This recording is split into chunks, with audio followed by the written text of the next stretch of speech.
tú estás en redes sociales que te lanzan, ese es el resumen del 2024, ¿cierto? O Google te lo pone, o alguna red social te lo pone. Muchas de las cosas que pasaron eran cosas por las que estábamos muy ansiosos al principio del año. Muchas de las cosas que decíamos, ay no, ¿qué va a pasar? Y terminó el año y el Señor fue fiel. Entonces, ¿por qué genera tanta ansiedad arrancar otro año como que, bueno, ¿qué pasará el próximo año? Y porque es que seguimos constantemente, yo sigo constantemente luchando con mi autosuficiencia, con mi independencia del Señor, porque lo noto constantemente en la manera en que resuelvo los problemas, en que lidio con ellos, en que veo el futuro, en la manera en que pierdo el sueño, pierdo la paz, me pongo ansioso. Así que este año, al finalizar, he estado meditando como, Señor, enséñanos a vivir con confianza. Qué pereza estar tan ansioso todo el tiempo, ¿no? Especialmente conociéndote a ti. Yo quisiera arrancar pensando, ¿qué es lo que lo hace a uno vivir confiado? ¿Y qué es estar confiado? Pues uno podría, cuando asocia esa palabra, uno la asocia con sentido de seguridad, de tranquilidad o de paz, ¿cierto? Que las cosas están bien, pero también con que cuando tú miras hacia adelante, tú tienes esperanza. Eso es vivir confiado, confiado en la vida. Pero ¿qué le hace a uno vivir confiado normalmente? Piénsenlo por un momento. Porque si lo analizamos bien, en nuestro contexto, muchas de las cosas que nos hacen vivir confiados son materiales. ¿Sí? Las posesiones o las posiciones. Las posesiones, si uno tiene un ahorrito significativo para el futuro, si uno tiene ciertas inversiones diversificadas, si uno tiene un buen ingreso y es estable, o si uno tiene una casita propia, no, cualquier cosa, pues ahí está la casita. Esas son cosas en las que uno dice, estoy como confiado. Las posiciones también son otras de las cosas que nos hacen sentir muy seguros, como cuando tú tienes un buen trabajo, un buen título o una lista de cartoncitos que te dicen, no, eso abre puertas donde sea. Una carrera o unas conexiones que tú dices, con esto, ya, sí, ya estoy seguro hacia adelante. Pero personalmente también tenemos como otras fuentes de seguridad, como la salud. Cuando uno se siente fuerte y saludable, como que, sobre todo los jóvenes, sentimos, me voy a meter todavía en la colada, ¿sí? Sentimos que uno puede con todo. Pero este año que la enfermedad tocó a varios de nosotros, ¿cierto? Y uno dice, uy, esto no me la esperaba. A veces las relaciones o personas se pueden convertir en la fuente de seguridad. Por ejemplo, si yo tengo una familia unida y muy fuerte, como que yo sé que pase lo que sea, ellos van a estar para mí. O amigos muy cercanos, ¿sí? Lo que sea que pase, ellos van a estar por mí. O quizás mi esposo y mi esposa, yo sé que yo puedo atravesar lo que sea, pero contigo. ¿Sí? Fuentes de seguridad. O los hijos. A veces la planificación estratégica, es que yo ya tengo el plan de todo el proyecto de mi vida, el de mis hijos y el de mis nietos. ¿Sí? Ya yo estoy seguro y uno está tranquilo en eso, confiado. Y bueno, uno que quizás no aplica mucho por estos días, pero en otras esferas del globo, en otros lugares del globo terráqueo, quizás la estabilidad de un buen gobierno.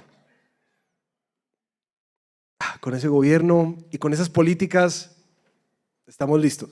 Lo que de pronto algunos en los Estados Unidos están diciendo cuando se montó Trump, listo, ya se arregló el país, estamos tranquilos. ¿Tú eres consciente de cuáles han sido en este año tus fuentes de seguridad, de confianza, de tranquilidad, de paz. ¿Tú eres consciente de eso? Porque yo creo que todos lo tenemos. Hay algo que nos da como un fresquito. Un fresquito. Quiero que la tengas ahí y aún la notes. Sí. Ahora, es interesante que en nuestro tiempo todas las fuentes de seguridad no necesariamente son externas. De hecho, creo que todos nosotros hemos estado muy influenciados por esta corriente que muestra que la fuerza está en ti. ¿Cierto? Por Star Wars. La fuerza está en ti. Y constantemente se nos predica y se nos dice eso. Que aquí está todo lo que tú necesitas. Todo. Te puede con todo. No importa si la vida se descontrola y se descuadra. Lo que no te mata te hace más fuerte. Tú puedes con tu futuro y con todo lo que Él venga. Y claro, hemos tenido una lista grandísima de influencers desde por allá de los 70, 80, de hecho desde antes, como filósofos como Jean-Paul Sartre, Foucault, Abraham Maslow y más recientemente algunos de los exponentes del mindfulness, del positivismo, que cada vez más, yo no sé si ustedes lo han notado, pero cada vez más en nuestro contexto y en nuestra cultura hay como un descanso en lo que yo puedo hacer, porque yo puedo con todo. Algo interesante que encontré mientras veía las filosofías y corrientes que han bañado de alguna manera nuestra formación es que todos estos exponentes sí tienen una nota que dice, claro, pero esto tiene un límite. Porque a veces se depende mucho del recurso que yo tenga internamente. Pero mis hermanos, ¿cierto que hay cosas que sobrepasan nuestras fuerzas? Cosas con las que uno realmente no logra lidiar. A veces crisis existenciales, dicen ellos. Muertes. Cosas que literalmente te tumban al suelo. Y por más filosofía positivista que tú tengas para la vida, tú por dentro te sientes derrotado. Y lo triste es que muchas veces quienes absorben esas ideas del positivismo mantienen una sonrisa así cuando por dentro su vida se está colapsando. ¿Por qué? Porque siempre tengo que estar bien.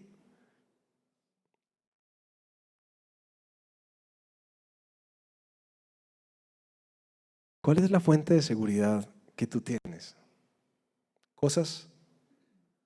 ¿Personas? ¿Políticos? ¿Tú mismo? Porque algo que hemos aprendido a lo largo del año es que todas esas fuentes de seguridad son frágiles, fallan. Y yo sé que muchos de ustedes, así como yo en algún momento, nos hemos sentido como, bueno, yo puedo con todo. Falta mucho por recorrer. Y creo que también habemos muchos que nos hemos dado cuenta que sí, a veces no tenemos lo que se necesita. Y eso es lo que estos filósofos están reconociendo también. Hoy vamos a hacer un curso. Literalmente nos vamos a sentar ahí a los pies del salmista para aprender un poquitico más. Esta no es la enseñanza definitiva, pero al menos aprendamos un poquitico más. ¿Cómo vivir confiados este próximo año? Y vamos a aprenderlo de un hombre que ha aprendido esto a pulso de la experiencia y del dolor, que es profundamente realista cada vez que escribe y ora, desde el salmista, el rey David. ¿Qué tal si me acompañan y abren sus Biblias, por favor, en el Salmo 27, Salmo del rey David? Y oremos al Señor que nos dé gracia para que el último domingo del año, tu corazón y el mío, eso es lo que estaba orando, tu corazón y el mío, un poquitico más confiados, un poquitico más descansados. un poquitico con más esperanza en el Señor este 2025. Señor, tú conoces todas nuestras fuentes de confianza y de seguridad.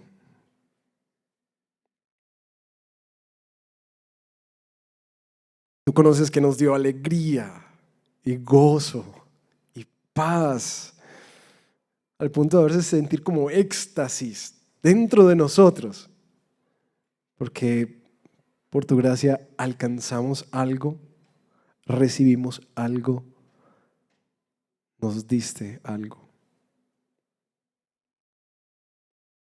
Pero también conoces, Señor, este año los desafíos que atravesamos. Las cosas que literalmente, como decía Job, el Señor dio y el Señor quitó. Queremos pedirte, Señor, que nos enseñes, por favor. Enséñanos a vivir confiados. Este 2025 que viene sea un año de reposo, de paz y de esperanza en ti. Pero no en lo que es fugaz y pasajero, Señor. Y mucho menos en nuestros débiles, frágiles e insuficientes recursos personales para atravesar la vida con todos los altibajos que trae. Enséñanos a construir una confianza no en lo que tú nos das, no en lo que tú provees, sino en ti. Eso te lo pedimos en el nombre de Jesús. Amén. Salmo 27. Bueno, hermano, ustedes saben que David escribe muchísimos salmos. Algunas veces nuestras Biblias nos dan una pista de cuándo fue que pasó eso. Si ustedes ven en sus Biblias, este salmo no tiene ninguna inscripción de cuando estaba en una cueva, cuando estaba en algún lugar. Así que no tenemos una pista del contexto del salmo.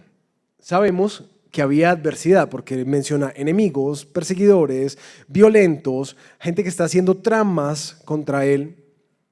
Sabemos que es un salmo que David escribe en medio de un momento de dificultad. Sí, eso es lo que sabemos. Ahora, algo que es importante es que esa adversidad es la que inspira este salmo. ¿Listo? En su estructura, el salmo tiene 5 estrofas. Sin embargo, cuando lo leamos, vamos a ver claramente que se parte a la mitad. Se parte a la mitad. Muchas gracias.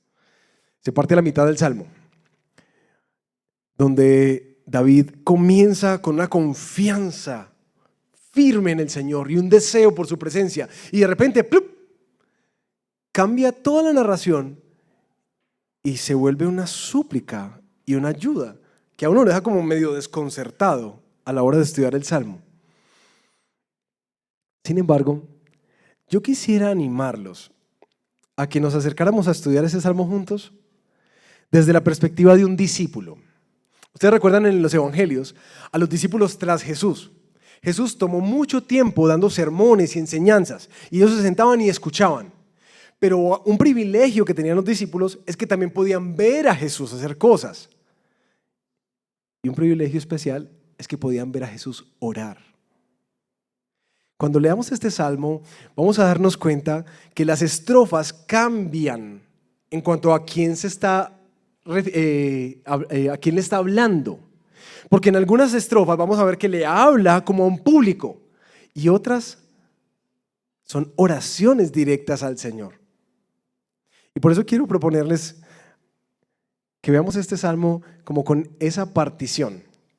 Vamos a ver primero a David enseñándonos, dándonos un sermón sobre confianza en el Señor.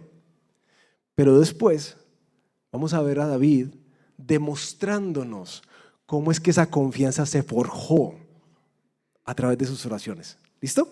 Entonces vamos a leer del versículo 1 al versículo 3. El Señor es mi luz y mi salvación. ¿A quién temeré? El Señor es la fortaleza de mi vida. ¿De quién tendré temor?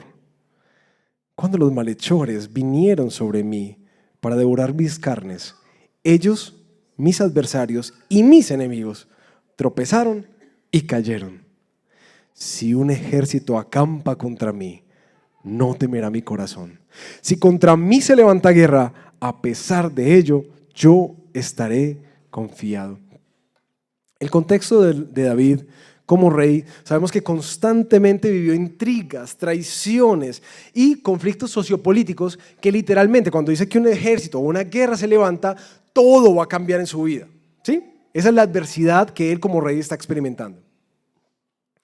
Sin embargo, ¿notan que él hace como un discurso acá? Como que le está enseñando a alguien esto. Les está afirmando que el Señor es su luz y su salvación. ¿De quién temeré? Que Él es la fortaleza de la vida. ¿De quién se va a atemorizar?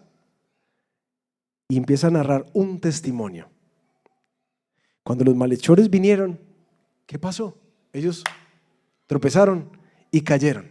David hace una memoria, después de esa gran afirmación, hace una memoria de cómo el Señor lo ha librado en el pasado. Y por eso declara su confianza en que si un ejército viene, mi corazón ¿cómo va a estar? Confiado. En esta primera parte es muy interesante que David menciona varias veces el tema del temor. ¿Por qué? Porque ¿qué es lo que logra hacer la adversidad en nuestra vida particularmente? Que asusta. A uno le da miedo la vida. Uno no sabe qué viene hacia adelante. Tengo temor cuando vienen malas noticias, cuando pasan circunstancias que no estaban dentro de tu perfecto plan. A uno le da miedo. Pero él dice que él no vive con miedo, sino que él vive confiado. ¿Por qué? El enfoque que David dice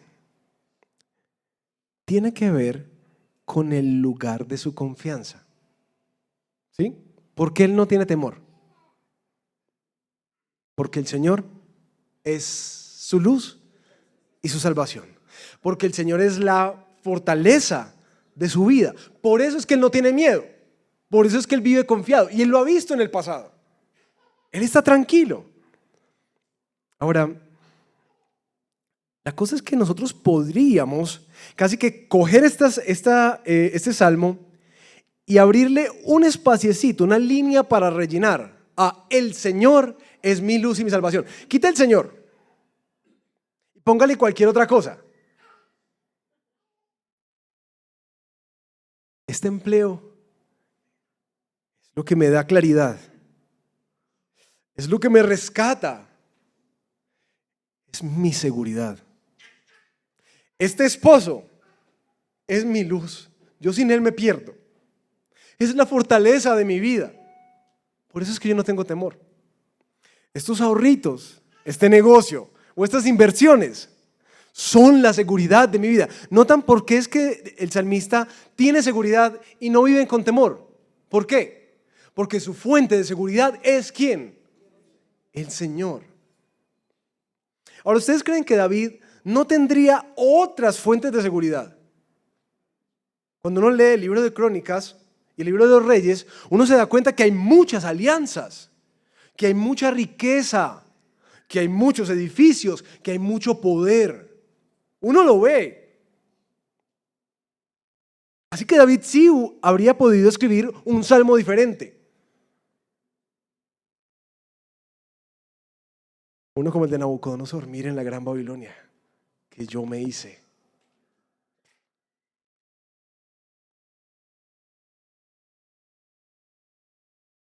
Cuando nosotros vemos esto, mis hermanos,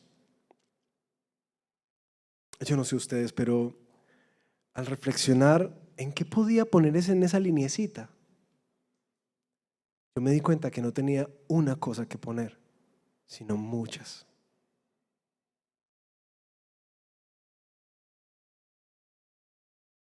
Y empecé a diagnosticar que mucha de mi incertidumbre y temor en la vida tiene que ver con lo que son fuentes de seguridad para mí. La verdad, esta semana fue un tiempo de arrepentirme delante del Señor. una vergüenza y una pena. Es como, Señor, ¿por qué? Todavía que yo siento que si tengo esto, o que si tengo aquello, o que si tengo determinadas conexiones, todavía yo sigo sintiendo que en últimas mi seguridad está en otras cosas y en otras personas y no en ti. ¿Por qué lo veo? Porque en algunas adversidades que estamos viviendo en este momento como familia, inmediatamente echo mano a lo que yo puedo hacer, en lo que yo puedo confiar. Pero ¿cuánto me cuesta descansar en el Señor?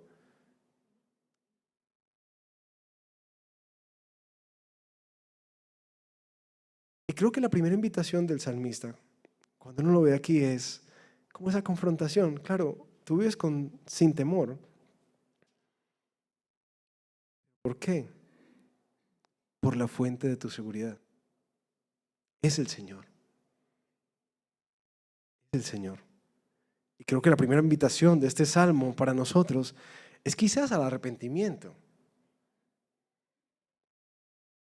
Por las cosas que nosotros hemos puesto como luz que nos guía en la oscuridad, como un faro en la tormenta, al que siempre vemos cuando estamos en problema.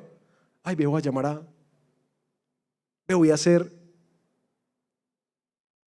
Donde más uno puede darse cuenta dónde está la fuente de su seguridad.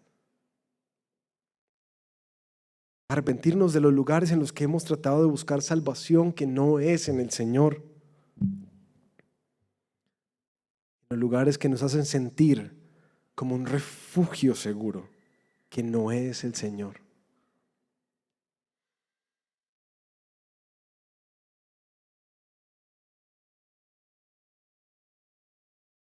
Ahora se dan cuenta que el salmista echa mano de su historia. Cuando se juntaron contra mí. Mis hermanos, yo creo que hay algo que el salmista quiere dejarnos ahí marcado. Y es que uno no puede sufrir. Uno no puede sufrir de esta enfermedad del olvido constante. Como les decía al iniciar, muchas de las fotos que revisamos hoy eran nuestros temores de ayer. Y el Señor fue fiel. Fue fiel. Y no mires solamente las de este año, míralas hacia atrás. Y estoy seguro que tú vas a tener una colección de historias para decir, cuando esto pasó, el Señor me salvó.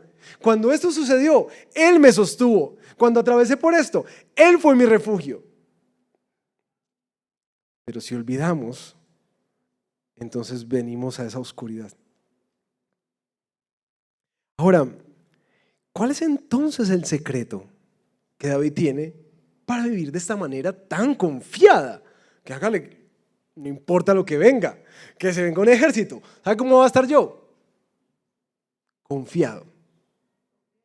Confiado. Yo quiero vivir así. Entonces dime el secreto. ¿Cómo es que lo hago? ¿Cómo es que hago para mitigar esta ansiedad y estos temores hacia el futuro? Ahí aparecen los próximos versículos. Versículo 4 en adelante. Una cosa he pedido al Señor y esa buscaré, que habite yo en la casa del Señor todos los días de mi vida, para contemplar la hermosura del Señor y para meditar en su templo. Porque en el día de la angustia me esconderá en su tabernáculo. En lo secreto de su tienda me ocultará. Sobre una roca me pondrá en alto. Entonces será levantada mi cabeza sobre mis enemigos que se me acercan. Y en su tienda ofreceré sacrificios con voces de júbilo. Cantaré, sí, cantaré alabanzas al Señor. ¿Cuál es el secreto? Su comunión con Dios. Estar en la presencia del Señor. Es muy interesante que dice estar en la casa del Señor. Ustedes recuerdan que para la época ellos no tenían templo, ¿cierto? Porque el templo, ¿quién lo construyó? Salomón. Sino que tenían un tabernáculo. Ahora, si un ejército viene contra él, ustedes recuerdan en el Antiguo Testamento las imágenes del tabernáculo. Un tabernáculo es una fortaleza, como un búnker. No, no lo es. Así que el salmista está utilizando un lenguaje metafórico para decir que en la presencia del Señor Él encuentra unas cosas. Pero analicemos un poquitico esta oración, porque David está diciendo una cosa, le pido al Señor. Me encanta, creo que es Nueva Versión Internacional que dice, y esto es todo lo que persigo. Esto es todo lo que persigo. ¿Qué? Que esté yo en la casa del Señor. ¿Cuándo? Todos los días de mi vida. ¿Por qué? Porque es cierto que uno se vuelve ansioso todos los días de la vida. Uno necesita perspectiva todos los días de la vida. Uno necesita recordar al Señor todos los días de la vida. ¿Pero para qué? ¿Para qué Él quiere eso? ¿Qué es lo que tiene eso ahí? Estar en la casa del Señor, en la presencia del Señor. ¿Qué es lo que tiene? Él dice que hay dos cosas que Él quiere hacer: contemplar y meditar. Esto, mis hermanos, es muy particular porque uno diría, porque es que cuando yo voy donde el Señor, yo sé que Él tiene la fuerza, yo sé que Él tiene la gloria. Voy a contemplar su poder porque es que es lo que necesito, que intervenga en mi vida, en esas situaciones. Pero lo que Él va a contemplar es que la hermosura del Señor. ¿No les parece muy curioso ese término que utiliza? Porque cuando uno habla de contemplar, es cuando uno se detiene, como por ejemplo cuando uno está paseando por ahí y hay una montaña y uno ve un paisaje. O estás como en estas vacaciones, como una cascada enorme y uno es como, es glorioso, hermoso. Contemplar la hermosura del Señor es detenerse a admirarlo a Él, su naturaleza, sus atributos, su belleza, su fidelidad, la hermosura de su carácter, su santidad, su justicia. Es cuando tú te detienes y paras todo alrededor de tu vida para concentrarte en quién es Él. Empiezas a cantar como esa canción de hermoso eres mi Señor. Hermoso eres tú, amado mío. Tú eres la fuente de mi vida y el anhelo de mi corazón. Cuando tu corazón está cautivado por algo que no puedes, ay, qué bonito. No. Está cautivado por algo, así se sienta. Eso es lo que quiere el salmista, ir donde el Señor para verlo a Él y verlo a Él. Y ver que es hermoso. Adicionalmente, meditar, indagar, inquirir, investigar, que hacer una búsqueda intensiva y atenta, que no es superficial, para poder comprender al Señor, para comprender su propósito, sus designios, su voluntad, para meditar en su templo. Es decir, lo que el salmista quiere es que todos los días de la vida Él esté así, concentradito en el Señor, asombrado por Él y alineado con Él. Eso es lo único que yo persigo. Ok. Entonces, ahora sí entendemos cuál es el secreto. ¿Cuál es el secreto de la confianza? No es solamente lo que pasó, porque la vida es muy cíclica y constantemente vivimos en adversidades. El secreto del salmista está en su comunión con Dios. En estas vacaciones me di a la tarea de contemplar a Jesús. Dije, voy a leerme otra vez uno de los evangelios, el evangelio de Juan, y me voy a poner mis alpargatas y mis túnicas para tratar de meterme en el evangelio y poder conocer a Cristo, ¿cierto? En sus diálogos y en lo que Él hacía, en su personalidad, en sus palabras, su carácter, su corazón. Terminando estas vacaciones, mi esposa sabe que siempre que uno vuelve de vacaciones, a veces uno vuelve con mucha ansiedad, temor. Me decía, ¿cómo estás para arrancar? Me decía Sari. Ya sabes que tan provechoso para mí concentrarme en Jesús. Verlo trajo como tanta paz a tantas cosas que están por cuadrarse este año. Como que me aquietó. Cuando estaba preparando este salmo, yo dije, claro, es que es verdad, es verdad. Cuando uno va constantemente a la presencia del Señor en oración y en una búsqueda de meditación ¿de qué? De su palabra. Algo empieza a pasar en tu mente y en tu corazón al verlo a Él y al verlo hermoso. Como que de alguna manera empiezas a tener perspectiva de la vida y una paz empieza a irradiar tu corazón. Tristemente yo siento que a veces tenemos más contemplación de otras cosas.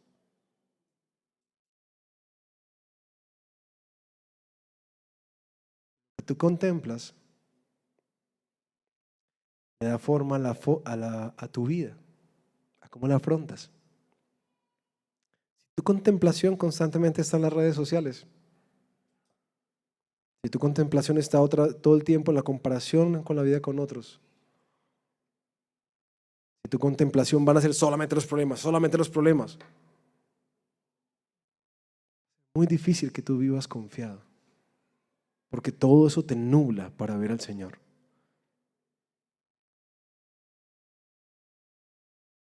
Entonces, ¿cuál es la invitación del salmista para nosotros en medio de esta realidad de nuestra constante desconfianza? Casi que su oración se vuelva la tuya y la mía.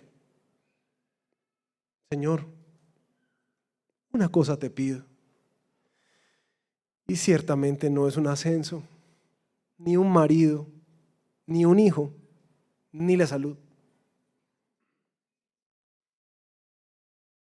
Pero enséñanos a pedir una sola cosa: estar en tu presencia, porque eso en verdad es todo lo que necesito. Y que mi corazón este año se mantenga alineado con esas dos realidades del salmista: contemplar tu hermosura y meditar en tu palabra constantemente. Ayúdame a que esa sea mi oración, mi gran oración este año, es que yo me mantenga enfocado. ¿En qué? En ti. Y aquí es donde el salmo cambia drásticamente. Vamos a leer los versículos 7 en adelante. Hasta aquí. El salmista lo deja uno como que, este hombre, un hombre de fe, un hombre de confianza en el Señor. Es más, yo quiero ser así como Él, de gloria en gloria y de victoria en victoria. Pero el salmo gira. Escucha, Señor, mi voz cuando clamo. Ten piedad de mí y respóndeme. Cuando dijiste, busquen mi rostro, mi corazón te respondió, tu rostro, Señor, buscaré. No escondas tu rostro de mí y no rechaces con ira a tu siervo. Tú has sido mi ayuda. No me abandones ni me desampares, oh Dios de mi salvación. Porque aunque mi padre y mi madre me hayan abandonado, el Señor me recogerá. ¿Quién le está hablando el salmista? ¿Le está hablando a su auditorio? No, ya no. ¿Le está hablando a quién? A Dios. Es decir, aquí nos metemos en la intimidad para ver cómo es que David oraba. Y en esta parte es donde vamos a ver cómo es que David nos muestra que esa confianza se forja en la oración. Esa primera oración que él hace, hasta el versículo 10, tiene como un sabor de urgencia. Respóndeme, no te olvides de mí, no me abandones, no me deseches en tu ira. ¿Notan eso? El hombre confiado de los primeros versículos aquí está muy angustiado porque siente que el Señor no le está respondiendo. Él no está. ¿Y cómo es que lidia David con eso? Esta oración le enseña a uno que el caminar constante con el Señor y una vida confiada no es una vida de gloria en gloria y de victoria en victoria. Eso no es real. Que no es ese evangelio ligero de la teología de la prosperidad que te dice, venga por su milagro, venga que todo va a estar bien, venga, encomiéndale esas cosas al Señor que van a ir de gloria en gloria. No es así. Así no es la vida en este mundo caído. No es así. Eso no es bíblico. Vivimos en un mundo que le ha dado la espalda a Dios. Un mundo que, como dice Pablo en Romanos 8, está bajo maldición. Las cosas aquí, como estudiamos en la serie de Primera de Pedro, no funcionan como deberían y como quisiéramos. La vida no es así. Así que gracias al Señor por el realismo de un hombre con mucha fe que ahora nos muestra que eso se forjó fue así, a pulso, en las dificultades de la vida, constantemente, sintiendo sí en ocasiones que el Señor no le está contestando. El Señor está enojado con él. Pareciera que el Señor lo está abandonando. Así se sentía el salmista.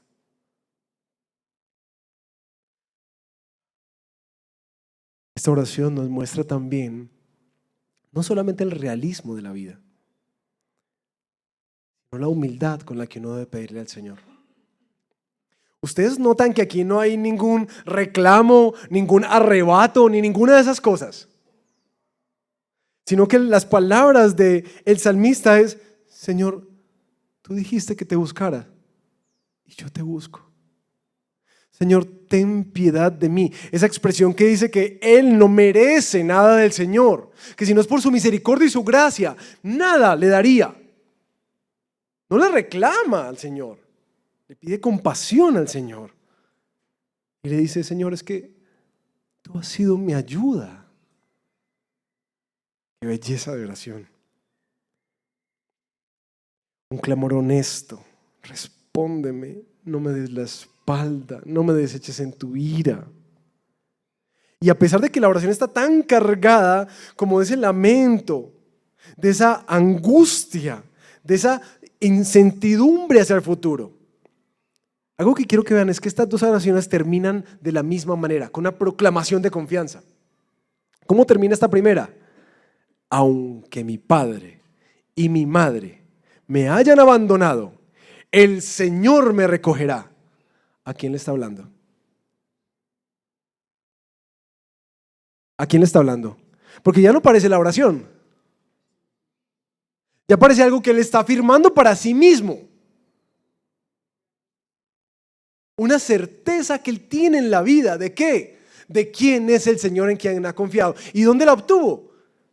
En el secreto de su presencia. Entonces, mis hermanos, ¿cómo vivimos confiados para este 2025 desde esta oración de David? Uno tiene que prepararse para saber que el próximo año va a tener las complejidades propias de un mundo caído. Así que seamos realistas. Es lo más sencillo. Seamos realistas. La vida es difícil y en este mundo tendremos aflicciones. Seamos realistas. Caminemos con humildad con el Señor. Él dijo, búscame, búscalo.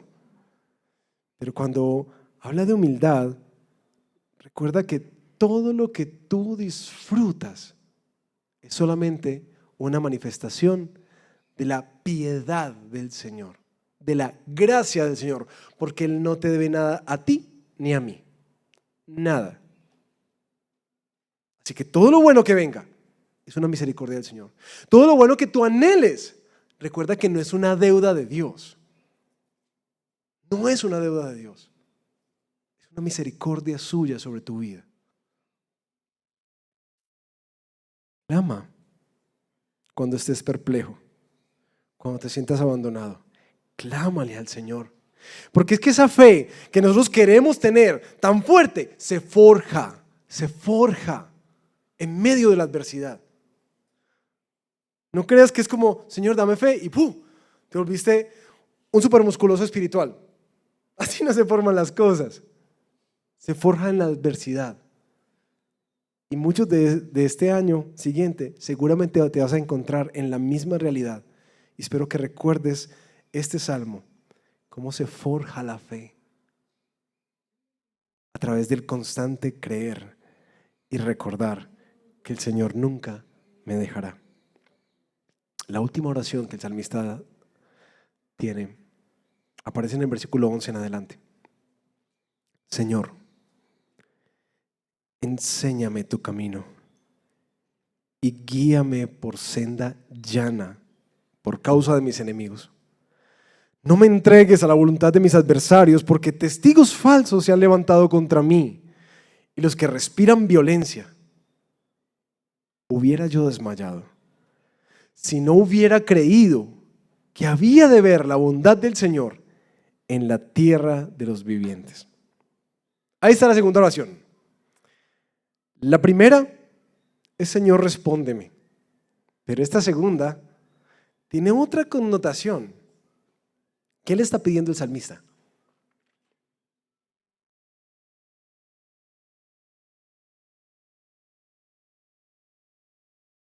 Notan que el salmista pide en medio de la adversidad de los enemigos que están alrededor, pide dirección del Señor. Enséñame tu camino. Es muy interesante que ese término también significa forma o manera. Enséñame, Señor, tu camino. En medio de las dificultades de la vida, David no solamente pide que el Señor le responda a su clamor, sino que le enseña a caminar en medio de la adversidad. Que lo guíe por una senda llana que va acorde al camino o a la manera del Señor. Que el Señor no lo entregue a la voluntad de los adversarios, sino que lo guíe. ¿Cómo se forja en la vida cotidiana una confianza en el Señor? Pensando en esta segunda oración. Lo primero que yo veo es que uno necesita, mis hermanos, tener una mansedumbre, un espíritu humilde y enseñable delante del Señor. Yo no sé si ustedes son tan pecadores como yo creo que sí. Pero lo primero que yo hago cuando tengo un problema es tratar de resolverlo.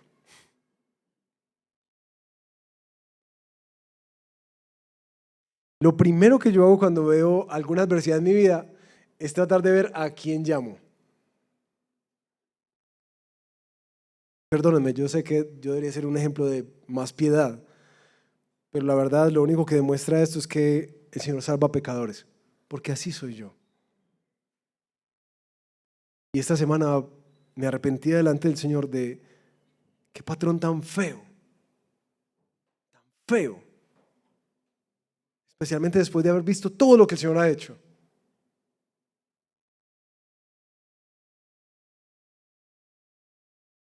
En estos días, en medio de algunas dificultades que hemos tenido, mi corazón inmediatamente empieza como que, pues entonces vení, hagamos esto, llamemos a aquel, y si ponemos por acá, y si hacemos esta otra cosa, y si...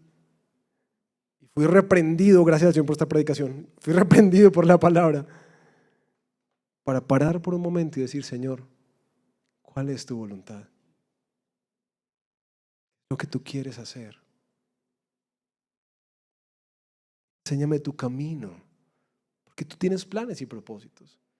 Y yo ando como un carro loco tratando de resolver todo, mis propias fuerzas. Cuando te tengo a ti, eso es lo más triste. El salmista nos enseña a depender, conscientes de que en últimas Él lo podría entregar a sus enemigos, porque su vida está en las manos del Señor. El salmista entiende que todo lo que pasa está en manos del Dios soberano. Pero en últimas sella su angustia y su oración con la misma declaración de fe. ¿Cuál es? Yo me hubiera desmayado. Yo hubiera acabado con todo esto si no hubiera creído que habría de ver la bondad del Señor en esta vida. ¿Ven la confianza de dónde está? Yo hubiera tirado la toalla si no creyera que mi Señor, en quien he puesto mi confianza, me mostrará su bondad aquí. Porque yo sé que muchos de nosotros, a la luz de Primera de Pedro, hemos desarrollado, y espero que hayamos desarrollado más, una confianza escatológica, es decir, en el tiempo en que Cristo venga, donde todos estos anhelos del corazón van a ser satisfechos en Él y por Él. Sin embargo, algo que muestra el salmista es que su confianza no está solamente en el porvenir, sino que está en esta vida, que Él la va a ver. Y eso ha sido para mí una de esas frases que uno se repite constantemente en medio de la angustia. Voy a ver la bondad del Señor. ¿Por qué? No por mí, no por mis méritos y no porque me lo deba. Es porque yo sé quién es el Señor. Conozco su misericordia y su bondad, su fidelidad. Así que descanso. Mis hermanos, el salmista nos deja con este ánimo a que nuestra oración no solamente es realista, no solamente es dependiente, sino que también sea humilde, mansa, constantemente dependiente del Señor y de su dirección, recordando todo el tiempo que todas las cosas que pasan, que pasaron y que pasarán, están bajo el gobierno soberano del Señor. Y aquí el salmista nos ha llevado a través de la enseñanza suya y también de su ejemplo. Y termina el salmo con una invitación a sus oyentes. Versículo 14. Espera al Señor. Esfuérzate y aliéntese tu corazón. Sí, espera al Señor. Lindo, ¿no? Pero una enseñanza de confianza, pero un ejemplo de cómo se forja la confianza en el Señor.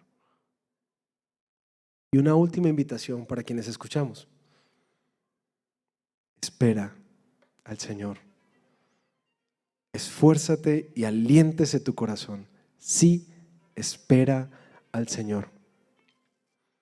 ¿Cómo es que puedo vivir confiado? El salmista deja muy claro en este salmo que él puede vivir confiado, no por sus ahorros, ni conexiones, ni relaciones, ni posesiones, ni posiciones. Él puede vivir confiado por el Señor. Solamente por eso. Y su salmo es una invitación a que tú y yo pongamos esa confianza en donde debe estar. Pero mis hermanos, para comenzar a hacer eso, uno primero tiene que empezar a tumbar los otros lugares donde hemos puesto nuestra confianza y arrepentirnos de eso. Darnos cuenta de lo frágiles e insuficientes que son y volcarnos hacia la invitación de buscar a aquel que sí es una roca firme bajo nuestros pies. Me encanta que el día de hoy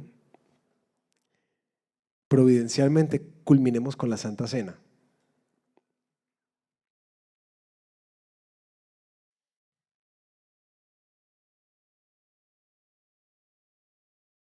¿Saben por qué? Porque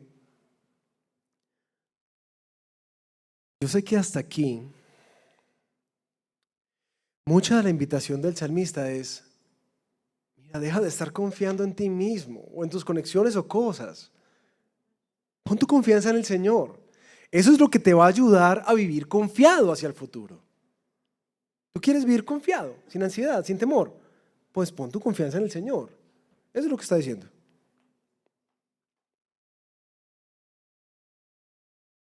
Pero, ¿cómo hago? Es decir, ¿cómo se manufactura fe, confianza y descanso en Dios? ¿Cómo lo hago? Para el salmista, él hacía una memoria de cosas en las que el Señor los había librado. Sin embargo, sus oraciones manifiestan cierta ansiedad ante adversidades de la vida. Cosas en las que él se sentía sumamente perdido y clamaba al Señor y se recordaba a sí mismo: el Señor es fiel, el Señor es bondadoso, Él me rescatará, Él no me abandonará. Me encanta que terminemos con la Santa Cena hoy, porque para mí, mis hermanos, Es la mayor seguridad que tenemos tú y yo. ¿Recuerdan qué es la Santa Cena? ¿Para qué el Señor nos la dejó? ¿Para qué? Para recordar, para hacer memoria de Él. Cuando nos acercamos a la Santa Cena hoy, en últimas, nosotros nos acercamos de una manera muy distinta a las aflicciones y a la adversidad y al mal y al temor de la incertidumbre del futuro. Nos acercamos de una manera muy distinta a la del salmista. ¿Saben por qué? Porque nosotros, cuando miramos hacia la cruz, nosotros sabemos que Dios ya no nos rechaza en su ira. ¿Por qué? Porque su ira ya fue consumada sobre su Hijo. ¿La ira por qué? Por nuestros pecados.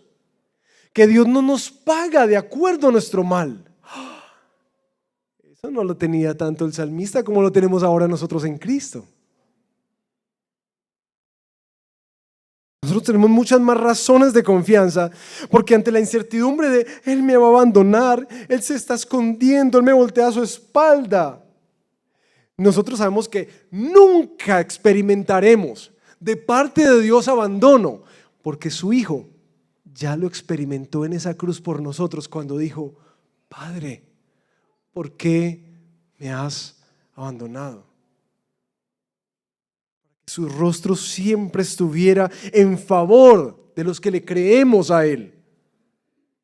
Así que yo no tengo temor de el Señor me va a abandonar. No, yo sé que no. ¿Por qué?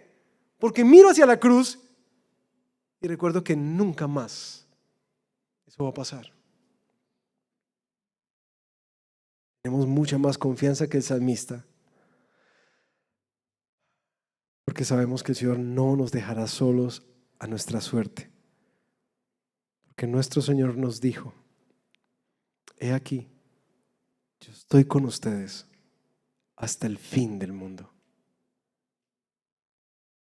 En el Antiguo Testamento esas promesas iban y venían. Recuerdan a Dios diciéndoles: yo ya no voy a ir con ese pueblo. Y Moisés: no, por favor, Señor, pero si no vas con nosotros, entonces no nos saques de aquí. Para nosotros hay certezas gracias a lo que Jesús hizo en la cruz. Y es que siempre su presencia está con nosotros, no por nosotros, sino por Él y por ese nuevo pacto que recordamos hoy. Por eso les digo, gracias al Señor que terminamos este año con una Santa Cena, porque es la mejor forma de arrancar confiados. Al mirarlo a Él, sabemos que Él será nuestra luz en tiempo de oscuridad, que gracias al sacrificio de Jesús, Él es nuestra salvación, no nosotros mismos ni ninguna otra cosa, que Él es la fortaleza de nuestra vida. Él es y lo seguirá siendo hasta el fin, que Él nos sostendrá. Y como lo cantaremos ahorita, en últimas, sí hay una esperanza. Él está preparando para nosotros, para su pueblo. Mis hermanos, nosotros podemos contar muchas historias de: uy, no, el Señor me proveyó, y el Señor me sanó, y el Señor me rescató, y un montón de cosas así. Pero créeme que ninguna de esas experiencias se va a comparar jamás con la certeza que tú y yo tenemos al hacer memoria de Él. Y creo que por eso el Señor dijo: háganlo cada vez que se reúnan en mi nombre. Porque como somos tan olvidadizos, las experiencias pasarán.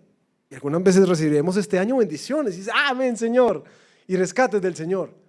Y otras veces experimentaremos luto y pérdida y dolor, ansiedad.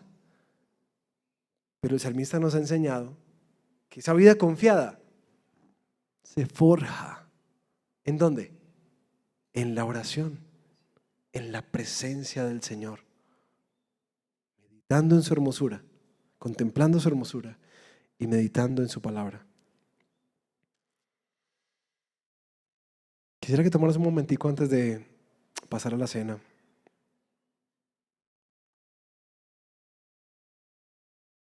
para identificar esa fuente de confianza que tú quieres entregarle hoy al Señor, de la cual quieres arrepentirte. Y créeme, yo no tuve una, tuve varias. Pero antes de pasar a la cena, reconozcamos nuestro pecado.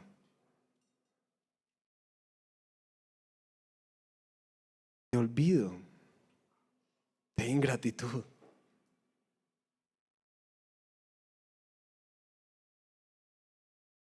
Reconozcamos nuestra tendencia a ser autosuficientes y cuando no, idólatras, buscando salvación en otros lugares.